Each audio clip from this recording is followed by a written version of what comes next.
नित्य नवीन ऊंचाइयों को छूने वाली भारतीय रेलवे की उपलब्धियों में एक और कड़ी जुड़ गई है तथा भारत से नेपाल के संबंधों को और मजबूती प्रदान करने के क्रम में भारत और नेपाल के मध्य रेलवे अब गतिमान हो गई है। नमस्कार मित्रों, इंडियन एसआरजे पर आप सभी का स्वागत है। मित्रों, जैसा कि आप जानते हैं कि हम अपने वीडियोस के माध्यम से आपको भारतवर्ष में संचालित विकास परियोजनाओं तथा धार्मिक स्थलों पर हो रहे विकास कार्यों की महत्वपूर्ण जानकारी देते हैं। इसी क्रम में आज हम आपको भारत और नेपाल के मध्य में चलने वाली ट्रेन की विशेष जानकारी देने वाले हैं तथा आपको इस ट्रेन की विशेषताओं को बताने के साथ ही आपको इसके रूट व किराए की जानकारी भी देंगे तथा आपको इस ट्रेन से नेपाल जाने के लिए कौन कौन से आवश्यक चीज़ों को साथ में रखना होगा यह भी बताएंगे।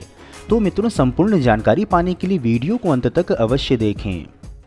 मित्रों, वीडियो में आगे दी जाने वाली जानकारी यदि आपको पसंद आए तो वीडियो को लाइक व शेयर अवश्य करें तथा चैनल पर नए हो तो चैनल को सब्सक्राइब करके हमारे मनोबल में वृद्धि करें।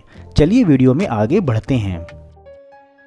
भारत के प्रधानमंत्री नरेंद्र मोदी और नेपाल के प्रधानमंत्री शेर बहादुर देउबा ने संयुक्त रूप से भारत और नेपाल के मध्य रेल सेवा को बीते शनिवार 2 अप्रैल 2022 से आरंभ किया है। आइए पहले आपको हम भारत और नेपाल के मध्य में चलने वाली ट्रेन की संक्षिप्त इतिहास की जानकारी देते हैं। बता दें कि भारत नेपाल रेलवे का इतिहास 85 वर्षों पुराना है। 20 दिसंबर 1937 को जयनगर से जनकपुर धाम होते हुए बीजलपुरा तक नैरो गेज रेल लाइन चलती थी। इस रेल को चलाने का उद्देश्य नेपाल की जंगल से सखुआ लकड़ी की ढुलाई करना था। उस समय भारत में ब्रिटिश का राज तथा नेपाल में राजशाही हुआ करता था। दरभंगा महाराज कामेश्वर सिंह ने नेपाल राजा को जयनगर में नेपाली स्टेशन के लिए 100 वर्ष के लिए लीज पर भूमि दी थी। इसके पश्चात स्टेशन का निर्माण हुआ।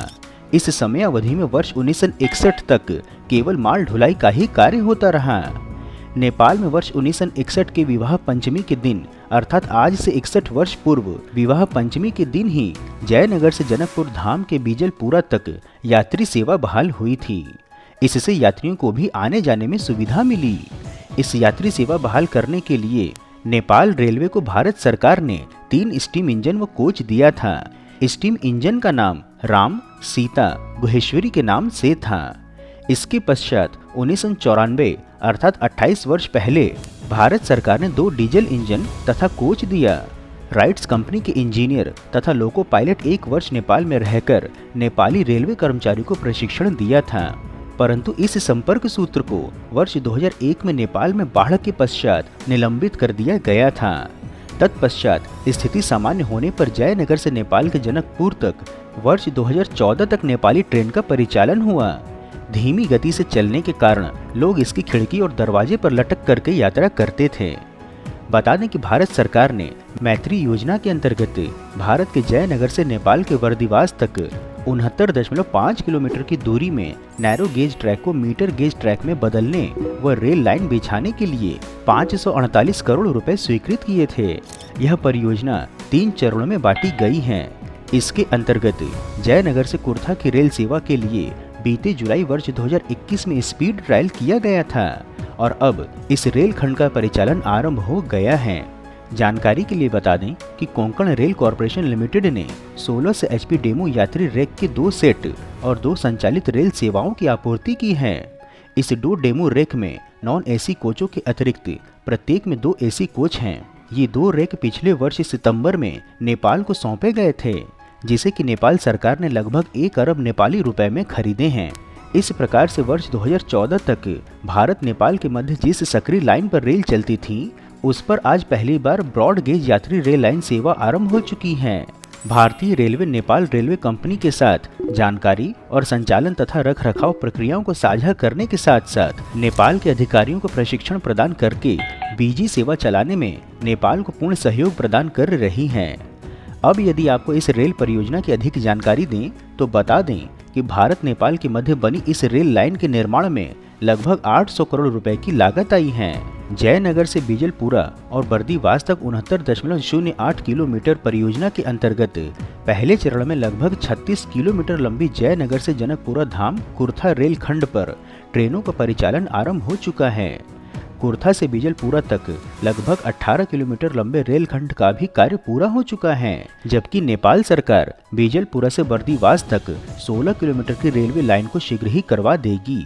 अब यदि इस वर्तमान में संचालित भारत नेपाल रेल सेवा के रूट व स्टॉपेज की जानकारी दें तो आपको बता दें कि इसमें भारत के जयनगर से नेपाल के एर्नव तक की दूरी मात्र 4 किलोमीटर है। इसके पश्चात एर्नवा से खजुली 4.6 किलोमीटर, खजुली से महिनाथपुर 6.9 किलोमीटर, महिनाथपुर से वैदेही 4.4 किलोमीटर, वैदेही से परवाहा हाट तक 3.07 किलोमीटर, परवाहा से जनकपुर हाट तक 7.9 किलोमीटर व जनकपुर से कुर्था 5.4 किलोमीटर है तथा वर्तमान में यह रेल सेवा कुल लगभग 36 किलोमीटर में परिचालित है। ट्रेन अभी जयनगर से कुर्था के बीच चलेगी, हालांकि आने वाले दिनों में इसे बर्दीवास तक बढ़ाया जाना है। आपको इसके मूल्य अथवा किराए की जानकारी हेतु बता दें कि भारत से नेपाल जाने के लिए अब मात्र 12.5 रुपये लगेंगे। जयनगर से एर्नवा जाने का किराया 12.5 रुपये है, खजुरी जाने के लिए 15 रुपये 60 पैसे, महिनाथपुर जाने के लिए लगभग 22 रुपये, वैदेही जाने के लिए लगभग 28 रुपये तथा परवाहा जाने के लिए 34 रुपये एवं जनकपुर जाने के लिए 43 रुपये 75 पैसे। इसके अतिरिक्त कुर्था जाने के लिए 56 रुपये लगभग देने पड़ेंगे। महत्वपूर्ण है कि पाकिस्तान व बांग्लादेश के पश्चात अब भारत और नेपाल के मध्य भी ट्रेन सेवा आरंभ हो गई है। बिहार के मधुबनी जिला स्थित जयनगर से नेपाल के जनकपुर धाम होते हुए कुर्था तक ट्रेन जाएगी। शनिवार को दिल्ली में भारत व नेपाल के प्रधानमंत्री संयुक्त रूप से इसका वर्चुअल उद्घाटन किया। मुख्य उद्घाटन समारोह जयनगर में हुआ। इस ट्रेन सेवा से दोनों देशों के यात्रियों को लाभ होगा, परंतु यदि आप भारत अथवा नेपाल के नागरिक नहीं हैं, यह ट्रेन तो आपके लिए नहीं है, क्योंकि इस ट्रेन में भारत व नेपाल को छोड़कर किसी अन्य देश के नागरिक को यात्रा करने की अनुमति नहीं है। इसके अतिरिक्त यह भी बता दें कि जो यात्री यात्रा कर सकते हैं उन यात्रियों को अपने साथ पासपोर्ट रखना अनिवार्य नहीं है, परंतु उन्हें फोटो युक्त वैध पहचान पत्र साथ में रखना होगा, जैसे कि वैध राष्ट्रीय पासपोर्ट, भारत सरकार, राज्य सरकार, केंद्र शासित प्रदेश के प्रशासन द्वारा कर्मचारियों के लिए जारी फोटो युक्त पहचान पत्र, भारत चुनाव आयोग द्वारा जारी फोटो पहचान पत्र, नेपाली स्थित भारतीय दूतावास द्वारा जारी प्रमाण पत्र या परिचय प्रमाण तथा 65 वर्ष से अधिक और 15 वर्ष से कम आयु वर्ग के लोगों के लिए उम्र और पहचान की पुष्टि करनी होगी, जिसके लिए फोटो युक्त PAN card, driving licence, CGHS card अथवा राशन कार्ड इत्यादि आवश्यक होगा। इसके अतिरिक्त आपको बता दें कि भारत नेपाल की इस ट्रेन सेवा पर पूरा नियंत्रण नेपाल रेलवे का होगा। इसका परिचालन अभी कोंकण रेलवे के कर्मी नेपाल रेल कर्मियों के साथ कर रहे हैं। कोंकण रेलवे के कर्मी लगभग 6 महीने तक नेपाली रेल कर्मियों को ट्रेन परिचालन की ट्रेनिंग देंगे। जानकारी के लिए बता दें कि 8 वर्ष से इस रेल खंड पर गाड़ियों का परिचालन नहीं होने से लोगों के पास नेपाल जाने के लिए सड़क मार्ग ही एकमात्र विकल्प था। सड़क मार्ग से लोगों को कई प्रकार के अवरोध का सामना भी करना पड़ता था, खर्च भी अधिक होता था। जयनगर से जनकपुर जाने में अभी 200 रुपये से अधिक खर्च हो जाते हैं, वाहन परिवर्तन भी करना पड़ता है, परंतु अब ट्रेन से मात्र 44 रुपये में ही यह यात्रा किया जा सकेगा। सबसे महत्वपूर्ण है कि इस ट्रेन के आरंभ होने से न केवल व्यापार बढ़ेगा अपितु धार्मिक पर्यटन को भी बढ़ावा मिलेगा। भारत के लोगों के लिए जनकपुर में स्थित माता जानकी के मंदिर में दर्शन करना सरल हो जाएगा। चैत्र नवरात्र के समय अवधि में इस ट्रेन सेवा के कारण जनकपुर में श्रद्धालुओं की भीड़ बढ़ने की संभावना है। भारत और नेपाल के व्यापारी अब सरलता से सामान खरीद कर आ जा सकेंगे। मधुबनी व आसपास में कपड़ा व खाद्यान्न के थोक मार्केट हैं, जहां का व्यापार नेपाली ग्राहकों पर टिका है। प्रतिदिन 2 से 3 करोड़ का व्यवसाय होता है, जिसे कि अब 1.5 गुना बढ़ने का अनुमान है। ट्रेन में व्यावसायिक गतिविधियों पर नजर रखने के लिए भारत के जयनगर और नेपाल के एर्नवा स्टेशन पर कस्टम चेकिंग पॉइंट भी बनाए गए हैं। महत्वपूर्ण है कि 8 वर्षों पश्चात भारत नेपाल के मध्य रेल सेवा आरंभ होने से दोनों देशों के इतिहास के पन्नों में स्वर्ण अक्षरों से नवीन अध्याय जुड़ गया है, जो सांस्कृतिक व धार्मिक तौर पर जुड़े हिंदुत्व की 2 धारा को पुनः एक करने में अपना महत्वपूर्ण योगदान देगा।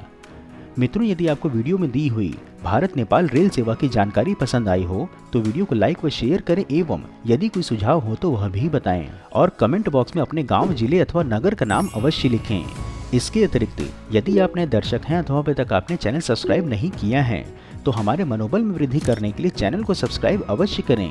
हम फिर मिलेंगे नई वीडियो में नई जानकारी के साथ। तब तक के लिए जय हिंद, हर हर महादेव।